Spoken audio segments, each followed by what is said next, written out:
Hello students, welcome to smart Galaxy. Students, আজকে শুরু করছি এসএসসি জিডির ক্লাস, যেখানে আমরা 2024 সালকে টার্গেট করে এসএসসি জিডির ক্লাসগুলো প্রোভাইড করছি। তোমাদের প্রত্যেক দিন বেলা 1টার দিকে এসএসসি জিডির ক্লাসটা আসবে। তোমরা অবশ্যই ক্লাসটা অ্যাটেন্ড করবে। এসএসসি জিডিতে যেভাবে প্রশ্নগুলো আসে এবং math, reasoning, GK, Hindi, English কীভাবে প্রশ্নগুলো হবে সেই সমস্ত বিষয়গুলো আমি প্রথম ভিডিওটাতে আলোচনা করেছিলাম। লিঙ্ক ডিসক্রিপশনে থাকবে, প্রথম ভিডিওটা অবশ্যই দেখে নেবে এই ভিডিওটা দেখার পরে। তো স্টুডেন্ট, তোমরা জানো যে আমাদের smart Galaxy coaching centre offline ব্রাঞ্চে আমাদের ক্লাস হয়। আমাদের যে অফলাইন ব্রাঞ্চগুলো রয়েছে সেগুলো হলো বালুঘাট, তপন, গঙ্গারামপুর, বুনিয়াদপুর, কালীগঞ্জ, মালদা, পাকুয়াট। প্রত্যেকটা বিষয়ের জন্য আলাদা আলাদা শিক্ষক দ্বারা ক্লাস করানো হয়, মাঠের প্রস্তুতি দেওয়া হয়, স্টাডি মেটেরিয়ালস এবং সমস্ত বিষয়ের সাথে যুক্ত নোটস প্রোভাইড করে দেওয়া হয়। ক্লাসের সাথে সাথে সাপ্তাহিক মক টেস্ট নেওয়া হয় যাতে ছাত্ররা তাড়াতাড়ি গ্রো করতে পারে। এছাড়াও আমাদের অনলাইন ক্লাসেস চলে অ্যাপসের মাধ্যমে এবং ইউটিউব এবং অন্যান্য প্ল্যাটফর্মের মাধ্যমে আমাদের অনলাইন ক্লাসগুলো চলে। ফ্রি অনলাইন ক্লাসগুলো ইউটিউবে হয়। প্রত্যেক দিন সকাল 9টার দিকে জিকের ক্লাস, জিএস পেপারের ক্লাস এবং বেলা 1টার দিকে জিডির ক্লাসগুলো হচ্ছে। তোমরা ক্লাসগুলো সমস্ত অ্যাটেন্ড করবে। পাশাপাশি এএনএম, জিএনএমেরও ক্লাস চলছে। তো স্টুডেন্ট, আজকের যে বিষয় আমরা জিকেটা আলোচনা করছি, জিকে থেকে 20 নম্বরের প্রশ্ন আসবে। তো 20-র মধ্যে 20টা প্রশ্ন আসবে, যেখানে হবে 40 নাম্বার। এই 40 নাম্বারটা ভেরি ইম্পর্টেন্ট, এটা খুবই স্কোরিং। তো তোমরা এই 40টা নাম্বার সবাই টার্গেট রাখবে যেন মিস না হয়। সেই জন্য আমি সেই সমস্ত প্রশ্নগুলো সেট করেছি যে সমস্ত প্রশ্নগুলো থাকে এখানে। তোমাদের ইতিহাস, ভূগোল, পলিটি, কেমিস্ট্রি, ফিজিক্স এবং অন্যান্য বিষয় সমস্ত বিষয় থেকেই প্রশ্নগুলো থাকবে। তো তোমাদের প্রত্যেক দিন 20টা করে প্রশ্ন থাকবে। পাশাপাশি প্রচুর এডিশনাল ইনফরমেশন দেবো। সমস্ত এডিশনালগুলো ইনফরমেশনগুলো মনে রাখবে এবং নোট করে রাখবে। আর তোমরা যদি পিডিএফ চাও বা অন্যান্য আমাদের অফলাইন ক্লাসগুলোতে জয়েন করতে চাও তাহলে আমাদের সঙ্গে যোগাযোগ করতে পারো। লিঙ্ক ডিসক্রিপশন থাকবে, অথবা আমার নাম্বারে যোগাযোগ করতে পারো। আমার নাম্বার হলো 8759907656। এই নাম্বারে যোগাযোগ করতে পারো। তো চলো শুরু করি আজকের ক্লাস। আজকের প্রথম ক্লাসটাতে প্রথম প্রশ্ন দেখো, কার রাজত্বকালে ভারতীয় উপমহাদেশের সবচেয়ে বড় আদিনা মসজিদ নির্মাণ হয়েছিল? আদিনা মসজিদ কোথায় রয়েছে? মালদায় রয়েছে। কোথায় রয়েছে? পান্ডুয়াতে রয়েছে।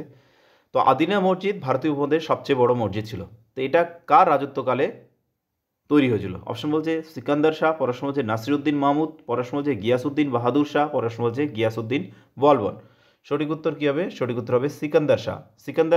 সিকান্দার শাহের সময়ে 1364 সালে আদিনা মসজিদ নির্মাণ হয়েছিল। তো মনে রাখো, এটা 1364 সালে সিকান্দার শাহ। কোথায় রয়েছে? পান্ডুয়াতে রয়েছে আদিনা মসজিদ। পরীক্ষায় আসে এটাও যে আদিনা মসজিদ কোথায় রয়েছে, তার মনে রাখবে পান্ডুয়াতে। পরের প্রশ্নের দিকে মুভ করি। পরের প্রশ্ন দেখো, কোন ভারতীয় রাজার সাম্রাজ্য ভারতের বাইরে বিস্তৃত ছিল? কোন ভারতীয় রাজার সাম্রাজ্য ভারতের বাইরে বিস্তৃত ছিল? অপশন বলছে কনিষ্ক, প্রশ্ন বলছে চন্দ্রগুপ্ত মৌর্য, প্রশ্ন বলছে কনিষ্ক ও চন্দ্রগুপ্ত মৌর্য উভয়েরই, প্রশ্ন বলছে অশোক। সঠিক উত্তর কী হবে এখানে? সঠিক উত্তর হবে কনিষ্ক ও চন্দ্রগুপ্ত মৌর্য উভয়েরই সাম্রাজ্য ভারতের বাইরে বিস্তৃত ছিল। চন্দ্রগুপ্ত মৌর্য হলেন মৌর্য বংশের প্রতিষ্ঠাতা। চন্দ্রগুপ্ত মৌর্যের যিনি মন্ত্রী ছিলেন, প্রধানমন্ত্রী ছিলেন, তিনি হলেন কৌটিল্য, যার বিখ্যাত গ্রন্থ হল অর্থশাস্ত্র। কনিষ্ক কুষাণ বংশীয় রাজা। কনিষ্কের রাজধানী কর্ণসুবর্ণ, প্রত্যেকে জানো। কনিষ্কের সময়ে কুষাণ যুগে সবচেয়ে বেশি শিল্প সমৃদ্ধিতে ভারত প্রসিদ্ধ লাভ করেছিল। গ্রিক ও ভারতীয় ইন্দো গ্রিক একটা সংস্কৃতির মিলন আমরা দেখতে পাই। তো কুষাণ যে সাম্রাজ্য, কুষাণের সময় গান্ধার শিল্পেরও বিকাশ ঘটেছিল, এটা মনে রেখো। পরের প্রশ্ন দেখো, অলবিরনি রচিত গ্রন্থটির নাম কি? দেখো, অলবিরনি হলেন, মনে রাখবে যে অলবিরনি কার সাথে এসেছিলেন ভারতবর্ষে? অলবিরনি ভারতবর্ষে এসেছিলেন মোহাম্মদ গজনির সঙ্গে। এটা মনে রেখো, মোহাম্মদ গজনির সঙ্গে অলবিরনি ভারতবর্ষে এসেছিলেন। আর মোহাম্মদ গজনি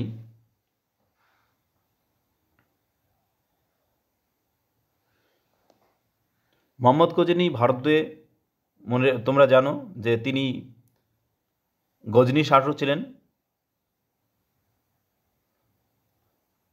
তো অলবিরনি তিনি নিজে পদার্থবিদ্যা, গণিত, জ্যোতির্বিদ্যা, বিজ্ঞান বিভিন্ন বিষয়ের সঙ্গে তিনি যুক্ত ছিলেন। তো এখানে প্রশ্নটা যেটা বলছে অলবিরনি রচিত গ্রন্থটির নাম কি? প্রশ্ন বলছে তারিখ ই হিন্দুস্তান, প্রশ্ন বলছে হিন্দুস্তান নামা, প্রশ্ন বলছে ফতোয়া ই হিন্দুস্তানি, প্রশ্ন বলছে কিতাবুল হিন্দ। সঠিক উত্তর কী হবে? সঠিক উত্তর হবে কিতাবুল হিন্দ। দেখো কিতাবুল হিন্দ এবং তৌকিক ই হিন্দ এই দুটোরই রচয়িতা হলেন অলবিরুনি। তো মনে রাখবে তৌকিক ই হিন্দ ও কিতাবুল হিন্দ এর রচয়িতা হলেন অলবিরুনি। এটা মনে রেখো যে মধ্যযুগে ভারতের সংস্কৃতি এবং অর্থনীতি সম্পর্কে একটা তথ্য প্রদান করে এই বই দুটো, খুবই ইম্পর্টেন্ট। ইবন বতুতা যিনি ছিলেন, ইবন বতুতা একজন বিখ্যাত ব্যক্তি। তো ইবন বতুতার যে বইটা তা হলো রিহলা, মনে রাখবে। তো অনেকে কিতাবুল হিন্দ ও রিহলাকে এক করে নিয়ে দেয়, ইবন বতুতা এবং অলবিরুনিকেও এক করে নেয়। তো আলাদা করে মনে রাখবে যে ইবন বতুতার লিখিত গ্রন্থের নাম হলো রিহলা, এটা একটা ভ্রমণ গ্রন্থ। আর অলবিরুনির লেখা গ্রন্থ হলো কিতাবুল হিন্দ এবং তৌকিক ই হিন্দ। পরের প্রশ্ন দেখো, গঙ্গার প্রধান উপনদীর নাম কি? পরের প্রশ্ন কি বলছে, গঙ্গার প্রধান উপনদীর নাম কি? অপশন বলছে যমুনা, পরের প্রশ্ন বলছে অজয়, পরের প্রশ্ন বলছে দামোদর, পরের প্রশ্ন বলছে ময়ূরাক্ষী। তো গঙ্গার যেটা প্রধান উপনদী সেটা হলো যমুনা। যমুনা হলো গঙ্গার প্রধান উপনদী। তো গঙ্গার প্রধান উপনদী যমুনা যেটা, সেটা হলো রয়েছে হচ্ছে 1376 মিটার দীর্ঘ এটা নদী, কিলোমিটার দীর্ঘ, মনে রেখো 1376 কিলোমিটার দীর্ঘ নদী। আর এটা হলো গঙ্গার ডান তীরের উপনদী। কেন বলছি এই কথাটা? কারণ পরীক্ষায় কিন্তু প্রশ্নগুলো আসে যে গঙ্গার ডান তীরের উপনদী কোনগুলো আর গঙ্গার বাম তীরের উপনদী কোনগুলো। তো মনে রাখবে যে ঘরগড়া, গোমতী, গণ্ডক, কোশি, মহানন্দা, রামগঙ্গা এগুলো সমস্ত হচ্ছে গঙ্গার বাম তীরের উপনদী। আর ডান তীরের উপনদী যেটা, সেটা হলো যমুনা, সোন, অজয়, দামোদর, রূপনারায়ণ, এই সমস্ত নদী হলো ডান তীরের উপনদী। তাহলে বাম তীরের উপনদীর মধ্যে কিন্তু ঘরঘরা পড়ছে, গোমতী পড়ছে, মহানন্দা পড়ছে, কোশি পড়ছে। আর ডান তীরের উপনদীর মধ্যে কিন্তু যমুনা, সোন, অজয়, দামোদর, রূপনারায়ণ এগুলো পড়ছে। তো এটা পরীক্ষায় গুলিয়ে ফেলো না, মনে রেখো যে ডান তীরের উপনদী কোনগুলো আর বাম তীরের উপনদী কোনগুলো। তো যমুনা হলো গঙ্গার ডান তীরের উপনদী। উপনদী কি? যে প্রধান নদীতে এসে অন্য কোনো নদী এসে মিলিত হয় সেটাকে বলা হয় উপনদী। শাখা নদীটা ঠিক উল্টো, যেটা হচ্ছে প্রধান নদী থেকে যে নদীগুলো বের হয় সেগুলোকে বলা হয় শাখা নদী। গঙ্গা তোমরা জানো যে গঙ্গোত্রী হিমবাহ থেকে উৎপন্ন লাভ করে বঙ্গোসাগরে পতিত হয়েছে। আর গঙ্গা নদী দুই ভাগে বিভক্ত হয়েছে। কোথায়? এটা হচ্ছে ফারাক্কা থেকে পার করে ধুলিয়ানের কাছে গঙ্গা নদী দুই ভাগে ভাগ করেছে, একটা ভাগীরথী এবং পদ্মা। ভাগীরথী আবার মুর্শিদাবাদকে দুটি খণ্ডে বিভক্ত করেছে। তো এটা মনে রাখবে। চলো পরের প্রশ্ন দেখে নিই। পরের প্রশ্ন হলো দক্ষিণ ভারতের দীর্ঘতম নদী কোনটি? ভেরি ইম্পর্টেন্ট প্রশ্ন, পরীক্ষায় আসে এই প্রশ্নগুলো। দক্ষিণ ভারতের দীর্ঘতম নদী কোনটি? তো অপশন বলছে কৃষ্ণা, পরের প্রশ্ন বলছে কাবেরী, পরের প্রশ্ন বলছে গোদাবরী, পরের প্রশ্ন বলছে নর্মদা। তো দক্ষিণ ভারতে যেটা দীর্ঘতম নদী সেটা হলো গোদাবরী। গোদাবরীকে বলা হয় ভারতের দক্ষিণের গঙ্গা।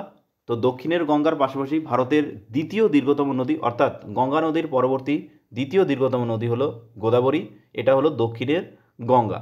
আর এই নদীর দুই তীরবর্তী অঞ্চলে প্রচুর কৃষিকাজ হয়, কৃষি নির্ভর একটি নদী।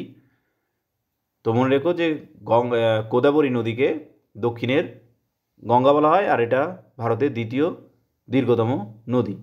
আরেকটা কথা মনে রাখবে গোদাবরী নদী সম্পর্কে, এটি ভারতের উপদ্বীপীয় নদী, বৃহত্তম উপদ্বীপীয় নদী, ভারতের বৃহত্তম উপদ্বীপীয় নদী। পরীক্ষায় প্রশ্ন আসতে পারে যে ভারতের বৃহত্তম উপদ্বীপীয় নদী কোনটি? তাহলে কিন্তু গঙ্গা নয়, এটা হলো গোদাবরী।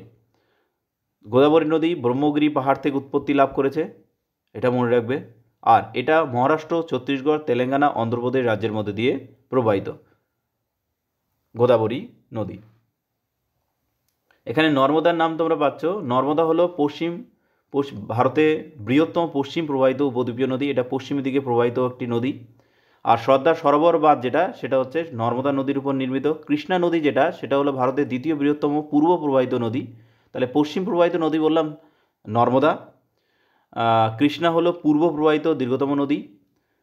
আর কাবেরীকে ভারতের দক্ষিণ ভারতের পবিত্র নদী, এবং এই পবিত্র নদীর কারণে কাবেরীকেও আবার অনেকে কি বলে, কাবেরীকে দক্ষিণ ভারতের গঙ্গা বলে, এই কারণে এটা হলো পবিত্র নদী। চলো পরের প্রশ্ন দেখে নিই। কারাকোরাম পর্বতশ্রেণীর উচ্চতম শৃঙ্গ কোনটি? কারাকোরাম পর্বতশ্রেণীর উচ্চতম শৃঙ্গ এর মধ্যে কোনটি? গডউইন অস্টিন, গাসের ব্রুম, বাকাবসি নাকি হিডেন পিক? সঠিক উত্তর যেটা হবে সেটা হলো এটা হলো K2 বা গডউইন অস্টিন। গডউইন অস্টিন পৃথিবীর দ্বিতীয় উচ্চতম পর্বতশৃঙ্গ।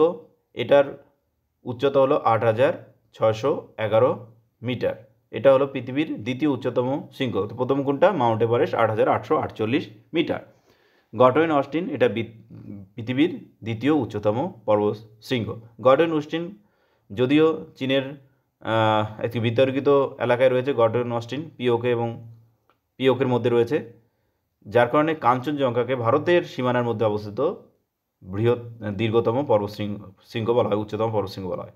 পরের প্রশ্ন দেখি, বীরবল কার ছদ্মনাম? এর মধ্যে কার ছদ্মনাম বীরবল? অপশন বলছে রবীন্দ্রনাথ ঠাকুর, পরের অপশন বলছে প্রমোদ চৌধুরী, পরের অপশন বলছে বঙ্কিমচন্দ্র চট্টোপাধ্যায়, পরের অপশন বলছে মধুসূদন দত্ত। সঠিক উত্তর কী হবে? প্রমোদ চৌধুরী। প্রমোদ চৌধুরী সম্পর্কে মনে রাখবে যে প্রমোদ চৌধুরী একজন বিখ্যাত প্রাবন্ধিক, কবি, লেখক, বাঙালি। তিনি বাংলাদেশের অন্তর্গত পাবনা জেলার চাটমোহর উপজেলার হরিপুর গ্রামে জন্মগ্রহণ করেন। তার বিখ্যাত রচনাগুলোর মধ্যে একটা অন্যতম রচনা হলো রচনাগুলোর মধ্যে আমরা দেখি যে তার মধ্যে বিদ্রুপাত্মক রচনা বেশ প্রকাশ পায়। আর তিনি সবুজ পত্রের সম্পাদক ছিলেন, এটা মনে রাখবে। তিনি সবুজ পত্রের সম্পাদক ছিলেন। পরীক্ষায় প্রশ্ন আসে যে সবুজ পত্রিকার সম্পাদক কে ছিলেন? এটি একটি সাময়িক পত্রিকা, সবুজ পত্রিকা। তো এর সম্পাদক কে ছিল? এটা পরীক্ষায় আসে, তো মনে রাখবে এর সম্পাদক ছিল প্রমোদ চৌধুরী। পরের প্রশ্ন দেখি, 8 নম্বর প্রশ্ন দেখো, বুদ্ধ চরিত্র লেখক কে? অশ্বঘোষ, বুদ্ধ ঘোষ, নাগার্জুন, পাণিনি? বুদ্ধ চরিত্রের রচয়িতা কে? বুদ্ধ চরিত্রের রচয়িতা হলো অশ্বঘোষ। অশ্বঘোষ হলেন বুদ্ধ চরিত্রের রচয়িতা। তিনি উত্তর ভারতে জন্মগ্রহণ করেন, সর্বেশ্বরবাদী ছিলেন, বৌদ্ধ দার্শনিক ছিলেন। অশ্বঘোষ বৌদ্ধ চরিত্র রচনা করেছিলেন। এটা হলো বুদ্ধের জীবন নিয়ে তৈরি একটি মহাকাব্য। আর তিনি মনে রাখবেন যে যদিও বৌদ্ধ ধর্মাবলম্বে পালি ভাষা গুরুত্বপূর্ণ ছিল, কিন্তু বুদ্ধর চরিত্র কিন্তু পালিত ভাষা ছিল না, এটা কিন্তু ধ্রুপদী সংস্কৃত ভাষায় রচনা হয়েছিল। তো মনে রাখবে ধ্রুপদী সংস্কৃত ভাষায় রচিত এই গ্রন্থটি বুদ্ধ চরিত্র রচয়িতা হলেন অশ্বঘোষ। আর এটা বুদ্ধের জীবনী নিয়ে রচিত একটি মহাকাব্য। অশ্বঘোষের আরও একটি বিখ্যাত গ্রন্থ হলো সূত্র লঙ্কার। চলো পরের প্রশ্ন দেখি। পরের প্রশ্ন কি আছে? ইন্দিরা ঠাকুরন চরিত্রটি কোথায় পাওয়া যায়? অপশন বলছে পথের পাঁচালী, দেবযানী, আরণ্যক, ইছামতি। দেখো, ইন্দিরা ঠাকুরন যে চরিত্রটি সেটি পাওয়া যায় পথের পাঁচালী। পথের পাঁচালী রচিতা কে? বিভূতিভূষণ বন্দ্যোপাধ্যায়। বিভূতিভূষণ বন্দ্যোপাধ্যায়ের অন্যান্য সেরা রচনাগুলোর মধ্যে অন্যতম একটি রচনা হলো পথের পাঁচালী। আর মনে রাখবে যে পথের পাঁচালীতে যে চরিত্র ছিল, প্রধান চরিত্র অপু ও দুর্গা। অপু ও দুর্গার পিসি ছিলেন এই ইন্দিরা ঠাকুরন। অপু ও দুর্গার পিসি ছিলেন ইন্দিরা ঠাকুরন আর হচ্ছে হরিহরর বোন। তো ইন্দিরা ঠাকুরন চরিত্রটি কোথায় পাওয়া যায়? পথের পাঁচালীতে। পরের প্রশ্ন দাও, 1821 সালে বাংলার সাপ্তাহিক সংবাদপত্র সংবাদ কৌমুদী কে রচনা করেন? সাপ্তাহিক সংবাদপত্র সংবাদ কৌমুদী কে রচনা করেন? 1821 খ্রিস্টাব্দে সংবাদ কৌমুদী কে প্রকাশ করেন? অপশন বলছে মধুসূদন দত্ত, পরের বলছে বঙ্কিমচন্দ্র চট্টোপাধ্যায়, পরের বলছে রাজা রামমোহন রায়, পরের বলছে অরবিন্দ ঘোষ। সঠিক উত্তর কী হবে? সঠিক উত্তর হবে রাজা রামমোহন রায়। রাজা রামমোহন রায় ভারতের প্রথম আধুনিক মানুষ। তিনি 1829 সালে সতীদাহ প্রথা, যেটা লর্ড উইলিয়াম বেন্টিংয়ের দ্বারা নিষিদ্ধ হয়েছিল, তো সতীদাহ প্রথার ক্ষেত্রে রাজা রামমোহন রায়ের ভূমিকা অত্যন্ত গুরুত্বপূর্ণ। তার নেতৃত্বেই, তার আন্দোলনের মাধ্যমে সতীদাহ প্রথা ভারতবর্ষ থেকে নিশ্চিহ্ন হয়ে যায়, ভারতবর্ষ থেকে সতীদাহ প্রথা ব্যান হয়ে যায়। রাজা রামমোহন রায়, তাকে ভারতের প্রথম আধুনিক মানুষ বলা হয়। তিনি সংবাদ কৌমুদী পত্রিকার সম্পাদক ছিলেন, এটা মনে রাখবে। আর সংবাদ কৌমুদী পত্রিকার তিনি পৃষ্ঠপোষক থাকলেও প্রকাশক কিন্তু ছিলেন তারাচাঁদ দত্ত। চলো পরের প্রশ্ন দেখে নিই। 11 নম্বর প্রশ্ন, ভারতীয় সংবিধানের কত নম্বর ধারায় সংবিধান সংশোধন পদ্ধতি সম্পর্কে আলোচনা হচ্ছে? ভারতের সংবিধানের সংশোধন পদ্ধতি, ভারতের সংবিধান রিজিড নয়, ফ্লেক্সিবল। তো সেখানে ভারতের সংবিধান সংশোধন করা হয়। ভারতের সংবিধান সংশোধনের জন্য 368 ধারা রয়েছে। 368 নম্বর ধারা অনুযায়ী ভারতের সংবিধান সংশোধন করা যায়। ভারতের সংবিধান সংশোধন করতে গেলে স্পেশাল মেজরিটির আগে, অর্থাৎ 2/3 সমর্থন লাগে। তো স্পেশাল মেজরিটি দ্বারা ভারতের সংবিধান সংশোধন করা হয়। সেই সংবিধান সংশোধন সংক্রান্ত ধারা রয়েছে কত? 368 ধারা। এটা নেওয়া হয়েছে দক্ষিণ আফ্রিকা থেকে অনুপ্রাণিত, সাউথ আফ্রিকা থেকে অনুপ্রাণিত হলো এটি 368 নম্বর ধারাটি। 370 নম্বর ধারা, যেটা জম্মু কাশ্মীরকে স্পেশাল রাইটস দিত, সেটা ব্যান করা হয়েছে 2019 সালে। পরের প্রশ্ন দেখি, নির্বাচন কমিশন কার দ্বারা নিযুক্ত হন? নির্বাচন কমিশন, দেখো ভারতের যত উচ্চতম পদ, নির্বাচন কমিশন উপরাষ্ট্রপতি, রাজ্যপাল এবং অ্যাটর্নি জেনারেল, এই সমস্ত পদগুলোর যিনি যুক্ত করেন তিনি হলেন ভারতের রাষ্ট্রপতি। তো রাষ্ট্রপতি দ্বারাই নির্বাচন কমিশনার নিযুক্ত হন। ভারতের নির্বাচন কমিশন সংক্রান্ত আর্টিকেল হলো 324 নম্বর আর্টিকেল। তো 324 নম্বর আর্টিকেলে নির্বাচন কমিশন সংক্রান্ত ধারণাগুলো বর্ণনা করা হয়েছে, মনে রাখবে এগুলো। পরের প্রশ্ন দেখি, মারডেকা কাপ কিসের সঙ্গে যুক্ত? মারডেকা কাপ কিসের সঙ্গে যুক্ত? তো মারডেকা কাপ কোথাও কোথাও নামটা তোমরা পাবে মেরদেকা কাপ। তো মেরদেকা কাপ আর মারডোকা কাপ বিষয়টা একই। এটা হচ্ছে মালয়েশিয়াতে অনুষ্ঠিত হওয়া একটি কাপ। এটা হচ্ছে ফুটবলের সঙ্গে যুক্ত মালয়েশিয়া। এটা কবে হয়েছিল? এটা মনে রাখবে 1957 সালে প্রথম হয়েছিল, ফুটবলের সঙ্গে যুক্ত একটি কাপ। তো এই কাপে যখন প্রথম অনুষ্ঠিত হয়েছিল মালয়েশিয়াতে, তখন চ্যাম্পিয়ন হয়েছিল এখানে ইন্দোনেশিয়া, আর হংকং চ্যাম্পিয়নশিপ জিতেছিল। আর এটা এখানে হচ্ছে একটা এশিয়া প্যাসিফিক প্রীতি ম্যাচ খেলা হয়েছিল এখানে। ফুটবল খেলার অন্যান্য যেসব কাপগুলো রয়েছে তার মধ্যে ইম্পর্টেন্ট হলো রোভার কাপ, পরীক্ষায় আসে এটা। রোভার কাপটা মনে রাখবে। ডুরান্ট কাপ ফুটবলের সঙ্গে যুক্ত। এছাড়াও ফিফা ওয়ার্ল্ড কাপ, যেটা আমরা জানি। IFA শিল্ড, এটা ফুটবলের সঙ্গে যুক্ত, মনে রাখবে এগুলো। সিজার কাপ ফুটবলের সঙ্গে যুক্ত। সুব্রত কাপ ফুটবলের সঙ্গে যুক্ত। আশুতোষ মুখার্জি ট্রফি ফুটবলের সঙ্গে যুক্ত। এগুলো সব মনে রাখতে হবে, ঠিক আছে? বিশেষ করে রোভার কাপ, তারপরে ডুরান্ট কাপ, এই নামগুলো মনে রাখবে, এগুলো ফুটবলের সঙ্গে যুক্ত। সিজার কাপ, এই সমস্ত কিছু ফুটবলের সঙ্গে যুক্ত। চলো পরের প্রশ্ন দেখে নিই। ভারতের বিভিন্ন খেলায় প্রশিক্ষণ দেওয়ার ক্ষেত্রে বিশেষ অবদানের জন্য কোন পুরস্কার দেওয়া হয়? বিভিন্ন খেলায় প্রশিক্ষণ দেওয়ার জন্য কোন পুরস্কার দেওয়া হয়? তো বিভিন্ন খেলায় প্রশিক্ষণ দেওয়ার জন্য, অর্থাৎ কোচদের জন্য যে পুরস্কার রয়েছে সেটা হলো দ্রোণাচার্য পুরস্কার। দ্রোণাচার্য পুরস্কার দেওয়া হয় কোচদেরকে দেওয়া হয় দ্রোণাচার্য পুরস্কার। এটা গুরু দ্রোণাকে স্মরণ করে পুরস্কারটি দেওয়া হয়। পরের প্রশ্ন দেখো, নিম্নলিখিত কোনটি নিউক্লিয়াসের অংশ নয়? এর মধ্যে কোনটি নিউক্লিয়াসের অংশ নয়? স্টুডেন্ট, তোমরা এতক্ষণে যে ভিডিওটা দেখছো 15 নম্বর কোশ্চেনটা তোমাদের কাছে থাকলো, তোমরা এর উত্তর দিবে, আর উত্তর না জানলে অবশ্যই কমেন্টে লিখবে। তো নিউক্লিয়াসের অংশ নয় এটি কোনটি? তোমরা এইটার উত্তর অবশ্যই দিবে। যে উত্তর দিতে পারবে তাকে আমি বিজয়ী ঘোষণা করব এবং তার জন্য রয়েছে আকর্ষণীয় পুরস্কার। তো উত্তরটা দেবে 15 নম্বর কোশ্চেনে। পরের প্রশ্ন দেখো, নিউটন কত খ্রিস্টাব্দে প্রিন্সিপিয়া নামক গ্রন্থটি প্রকাশ করেন? নিউটনের যে তিনটি ল রয়েছে, Newton first principal, second principal, third principal, তিনটা যে ল রয়েছে নিউটনের, প্রথম, দ্বিতীয়, তৃতীয় সূত্র। তো তিনটা সূত্রে যেই বইটার মধ্যে রয়েছে সেটা হলো প্রিন্সিপিয়া এই গ্রন্থটি। এই প্রিন্সিপিয়া গ্রন্থটিতেই নিউটনের সমস্ত তিনটি সূত্রই রয়েছে। তো এখানে যে প্রশ্নটা করেছে, সে প্রিন্সিপিয়া গ্রন্থটি প্রকাশ হয় কবে? 1667, 1668, 1677, 1697, এর মধ্যে কোন দিন প্রকাশ পায়? তো সঠিক উত্তর যেটা হবে সেটা হলো 1687 খ্রিস্টাব্দে প্রিন্সিপিয়া গ্রন্থটি প্রকাশিত হয়।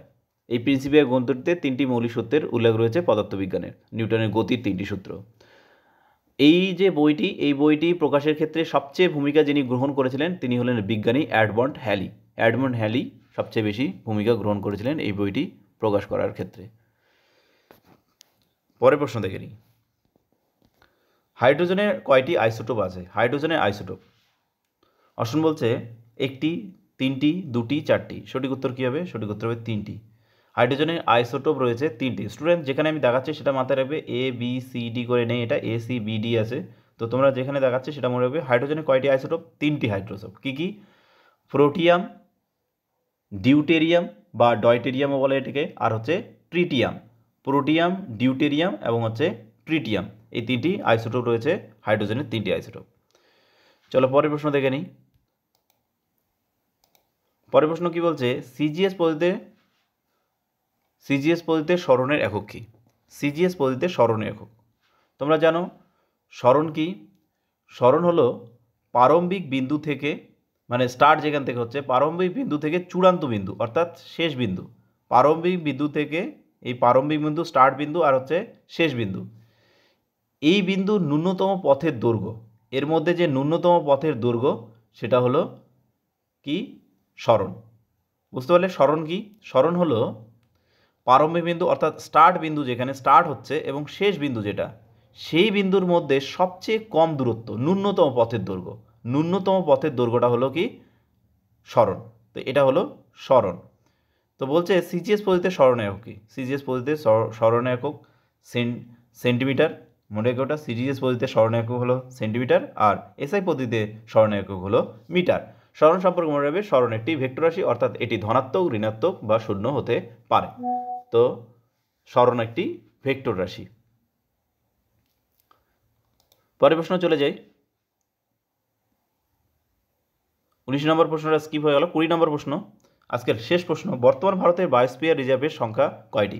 বর্তমানে ভারতের বায়োস্ফিয়ার রিজার্ভের সংখ্যা কয়টি? 12টি, 38টি, 16টি, 18টি। সঠিক উত্তর কী হবে? ভারতে বর্তমানে বায়োস্ফিয়ার রিজার্ভের সংখ্যা হলো 18টি। কখনো যদি তোমরা ভিডিওটা দেখছো, কখনো যদি বায়োস্ফিয়ার রিজার্ভের সংখ্যা বেড়ে যায়, তো সেই হিসাবে তোমরা এটা আপডেটেড থাকবে। তো এখনও পর্যন্ত ভারতে বায়োস্ফিয়ার রিজার্ভের সংখ্যা হলো 18টি। বায়োস্ফিয়ার রিজার্ভ মনে রাখবে সমস্ত জীব প্রজাতিকে সংরক্ষণ করার একটা প্রসেস। এটা শুরু হয়েছিল মনে রাখবে 1971 সালে, আর এটা শুরু করেছিল ইউনেস্কো। তো এটা মনে রাখবে, ইউনেস্কো এটা শুরু করে, United Nation economical social cultural organisation. তো ইউনেস্কো এটা শুরু করেছিল 1971 সালে। আর 1919 সালে যখন বিশ্বের প্রথম বায়োস্ফিয়ার রিজার্ভ শুরু হয়েছিল, বিশ্বের প্রথম বায়োস্ফিয়ার রিজার্ভ, এটা প্রশ্ন আসে পরীক্ষায়, তো এটাও মনে রাখবে তোমরা। বিশ্বের প্রথম বায়োস্ফিয়ার রিজার্ভ 1979 সালে যখন প্রথম ঘোষণা হয়েছিল, তখন 119টি দেশের নাম ঘোষণা করা হয়েছিল, আর 119টি দেশের নামে 631টার মতো বায়োস্ফিয়ার রিজার্ভের নাম ঘোষণা করা হয়েছিল। তো বায়োস্ফিয়ার রিজার্ভ, ভারতের যে 18টি বায়োস্ফিয়ার রিজার্ভ রয়েছে তার নাম আমি বলছি এক এক করে, তোমরা ভালো করে শুনবে, মনে রাখবে। ভারতের 18টি বায়োস্ফিয়ার রিজার্ভ হলো নীলগিরি, যেটা 1986 সালে নাম হয় নীলগিরি, নন্দাদেবী, নকরেক, গ্রেট নিকোবর, মান্নার উপসাগর, মানস যেটা আসামে রয়েছে, সুন্দরবন যেটা পশ্চিমবঙ্গে রয়েছে, শিমলিপাল যেটা উড়িষ্যাতে রয়েছে, ডিব্রু সাইখোয়া যেটা রয়েছে আসামে, দেহাং দিবাং যেটা অরুণাচল প্রদেশে রয়েছে, পাঁচমারি এটা মধ্যপ্রদেশে রয়েছে, এটা একটা biosphere reserve, Kanchenjunga biosphere reserve যেটা সিকিমের মধ্যে রয়েছে, অগস্ত্যমালাই বায়োস্ফিয়ার রিজার্ভ এটা কেরালায় রয়েছে, আর অমরকন্টক বায়োস্ফিয়ার রিজার্ভ যেটা রয়েছে ছত্তিশগড়ে, কচ্ছ বায়োস্ফিয়ার রিজার্ভ গুজরাটে রয়েছে, শীতল মরুভূমি বায়োস্ফিয়ার রিজার্ভ যেটা পিন ভ্যালি ন্যাশনাল পার্কের মধ্যে রয়েছে, Pin valley national park Himachal Pradesh, আর সেচেলাম পাহাড় বায়োস্ফিয়ার রিজার্ভ যেটা অন্ধ্রপ্রদেশে রয়েছে, এবং পান্না বায়োস্ফিয়ার রিজার্ভ যেটা মধ্যপ্রদেশে রয়েছে। তো তোমাদের মনে রাখবে যে 18টি বায়োস্ফিয়ার রিজার্ভ রয়েছে ভারতবর্ষে। তো এই ছিল আজকের প্রশ্ন। ভিডিওটা কেমন লাগলো অবশ্যই বলবে, প্রচুর এডিশনাল ইনফরমেশন দিলাম, সেটা মনে রাখবে। যদি ভিডিওটা ভালো লাগে লাইক কমেন্ট করবে, আর ভিডিওটা বন্ধুদের মধ্যে শেয়ার করবে। দেখা হচ্ছে পরের ভিডিওতে। ধন্যবাদ সকলকে।